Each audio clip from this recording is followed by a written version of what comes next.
नमस्कार student, Pratap study point में आप लोग का स्वागत है। तो स्टूडेंट, हम लोग पढ़ने वाले हैं जयशंकर प्रसाद का जीवन परिचय। इसमें हम लोग देखेंगे जयशंकर प्रसाद के जीवन परिचय के बारे में और इसमें क्या इम्पोर्टेंट है इसमें इस वीडियो में हम बताने वाले हैं। तो इस वीडियो को पूरा देख के जाइएगा और क्या ज़रूरी है याद करना और क्यों ज़रूरी है अभी याद करना, क्यों नहीं बाद में याद करेंगे, क्योंकि इस ज़रूरी है याद करना इसलिए इसको बता रहे हैं। आप पढ़ लीजिए और इसमें इम्पोर्टेंट बताने वाले हैं रचनाएं। ये कौन सी रचनाएं आप लोग को याद करके रखना है। तो चलिए देखते हैं जयशंकर प्रसाद का जीवन परिचय।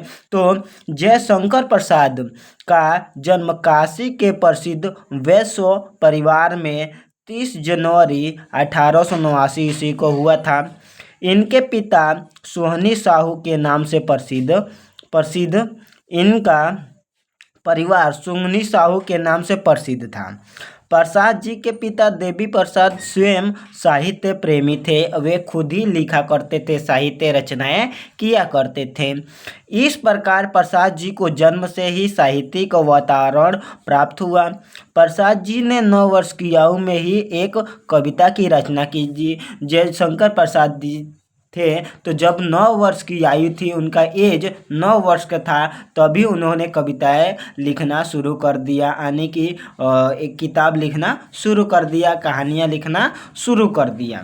ठीक है, जिसे पढ़कर उनके पिता ने उन्हें महान कवि बनने का आशीर्वाद दिया। प्रसाद जी ने बाल्यावस्था में ही अपने माता पिता के साथ देश के विभिन्न तीर्थ स्थलों की यात्रा की, यानी कि अपने माता पिता के साथ जब उनके माता पिता जीवित थे तभी उन्होंने अपने माता पिता के साथ बहुत ही स्थानों पर जाकर घूम के चले आए थे। कुछ समय बाद ही उनके माता पिता की मृत्यु हो गई। इनकी शिक्षा दीक्षा का प्रबंध बड़े भाई श्री शंभू नाथ जी ने किया था, यानी कि उनके माता पिता के मर जाने के बाद उनके सारा पढ़ाई का भार उनके बड़े भाई श्री शंभूनाथ जी ने पूरा उठाया और उनकी शिक्षा पूरी कराई। सर्वप्रथम इनका नाम क्लिस कॉलेज में लिखाया गया, किंतु वहाँ इनका मन नहीं लगा और घर पर ही योग शिक्षकों से अंग्रेजी और संस्कृत का अध्ययन करने लगे। जब आप 17 वर्ष के थे तभी ये बड़े भाई शंभू जी की मृत्यु हो गई और जब इस 17 साल के हुए, अभी बाल अवस्था ही खत्म हुई थी। अब जो एक बच्चे का क्या होता है, मानसिक स्थिति ठीक होता है तभी इनके बड़े भाई की मृत्यु हो जाती है। इन्होंने 3 शादियाँ की और इन्होंने अपने मन से 3 शादियाँ की, किंतु तीनों ही पत्नियाँ की असमय मृत्यु हो गई। इसी बीच इनके छोटे भाई की मृत्यु हो गई।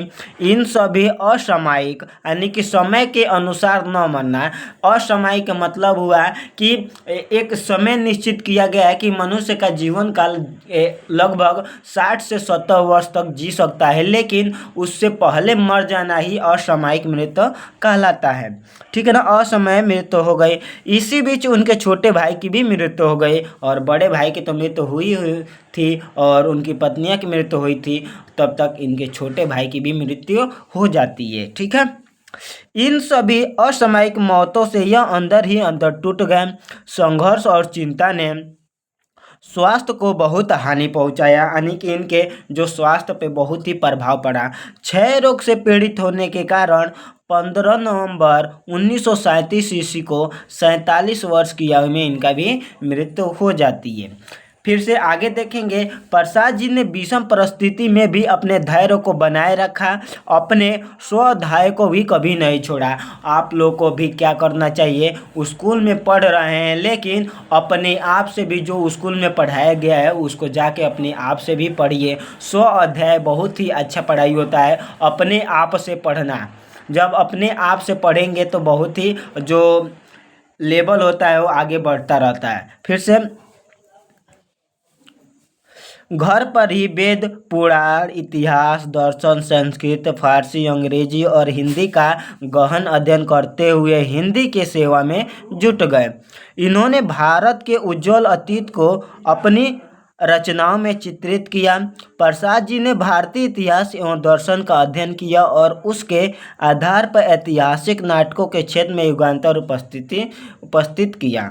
उन्होंने अल्प आयु में ही श्रेष्ठ ग्रंथों की रचना करके हिंदी साहित्य को समृद्ध किया। अल्प आयु मतलब अभी उनकी आयु ज़्यादा नहीं हुई थी, अल्प आयु मतलब अभी छोटे थे, तभी उन्होंने कई कविताएं की रचना की थी। इनका संपूर्ण जीवन माँ भारती की आराधना में समर्पित था। ठीक है ना। अब देखिए इनके जीवन परिचय में उतना चीज़ें नहीं है, लेकिन क्या आपको याद करना है, आपको यही याद करना है कि उनका जन्म कब हुआ था, जन्म स्थान देख लीजिए, इतना ही आपको याद रखना है। ठीक है। और इसको याद करना क्यों जरूरी है, अगर आप इस टाइम याद कर लेंगे तो आप फिर से आप लोग के सर बोलेंगे याद करने के लिए, तो एक बार याद कर लेंगे। अगर कोई पेपर होगा आपका प्री बोर्ड का होगा तब याद कर लेंगे, और जब बोर्ड का एग्जाम होगा तब एक बार याद कर लेंगे, तो आपको बहुत ही अच्छे तरीके से कॉन्सेप्ट क्लियर हो जाएगा और आपको कोई भी दिक्कत पढ़ाई में नहीं होगी। इसलिए आपको जीवन परिचय पढ़ा रहे हैं और इसको अच्छे से पढ़ के, आई छोटा सा ही है इसका जीवन परिचय, आप लोग याद कर लीजिएगा। ठीक है। अब देखिए इंपोर्टेंट कृतियां की बात कर रहे थे तो देख लिए इनके बहुत ही रचनाएं किया था। पहला है नाटक इन्होंने लिखा था। कौन कौन से नाटक है, बहुत ही मोस्ट इंपोर्टेंट है, इनकी रचनाएं पहले तो रट लीजिए। हम कहेंगे तो अभी तो पहले रट लीजिए, अभी पढ़ने के बाद अपने कॉपी में लिख लीजिए। इनका जीवन परिचय बहुत अच्छे तरीके से पूरा उतार लीजिए और इनके एक एक जीवन पर जो नाटक है चाहे कहानी संग्रह है, इनका सभी पहले याद कर लीजिए आज ही। जब आज याद कर लेंगे तो कभी और भी मौका मिलेगा तो याद कर लेंगे। इस प्रकार आपके दिमाग में बना रहेगा और कभी भूलेगा नहीं, और कभी भी क्वेश्चन आएगा तो आप लोग कर ले जाएंगे। आगे देखेंगे इनके नाटक है चंद्रगुप्त, स्कंदगुप्त, अजातशत्रु, ध्रुव स्वामिनी, विशाखा, राजश्री, कामना, जन्मेजय का नागयज्ञ, करोड़ालय, एक घूट, सज्जन एवं प्रायश्चित। इनकी इतनी नाटकें हैं, आप लोग अच्छे तरीके से इनके जितने भी नाटकें हैं आप लोग याद कर लीजिए। बार बार पेपर में यहीं से क्वेश्चन पूछा जाता है, आज हमारा बात मान के याद कर लीजिए आप लोग। फिर से कहानी संग्रह देखेंगे तो प्रतिध्वनि, छाया, इंद्रजाल, आकाशदीप तथा आंधी प्रमुख कहानी संग्रह है, तो इसको आप लोगों याद कर लीजिए कहानी संग्रह। यहाँ से इनकी रचनाओं से बार बार क्वेश्चन पूछे जाते हैं और एक बार याद कर लेंगे ना तो ये जीवन भर काम देगा। जब भी आप पेपर देंगे तब तक ये आपको काम देगा, इनसे क्वेश्चन पूछा जाता है। काव्य देखेंगे तो कामायनी, कामायनी क्या है, महाकाव्य। यहाँ से पूछा जाता है कि महाकाव्य कामायनी जो महाकाव्य किसकी रचना है, तो जयशंकर प्रसाद का ही यहाँ से क्वेश्चन पूछा जाता है। झरना, लहर, आंसू, महाराणा प्रताप का महत्व, कानन, कुसुम आदि प्रसिद्ध काव्य ग्रंथ है, तो यहाँ से पूछा जाता है।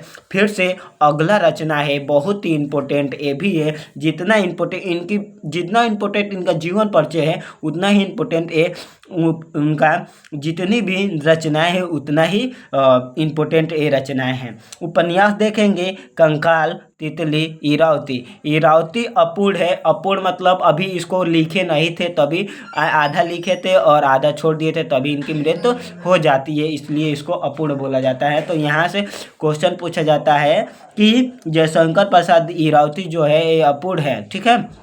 निबंध संग्रह, काव्य कला और अन्य निबंध, तो यहाँ से इनकी रचनाएं पूछा जाएगा। आप लोग को समझ में आ गया होगा, तो आप लोग अच्छे तरीके से इसको क्या कर लीजिए, नोट्स में बना लीजिए, तैयार कर लीजिए और आज ही एक बार कम से कम आधा घंटा कम से कम इसको याद कीजिएगा और देखिएगा आपका रिजल्ट बहुत परफेक्ट आएगा। और इनकी रचनाएं याद कर लीजिएगा। और एक बात यहाँ पे, ये छायावादी युग के लेखक है, यहाँ से क्वेश्चन पूछा जाता है कि जयशंकर प्रसाद किस युग के लेखक है, तो छायावादी युग के लेखक है। तो आप लोग को वीडियो पसंद आए तो लाइक, सब्सक्राइब, शेयर जरूर कीजिएगा। जय हिंद दोस्तों।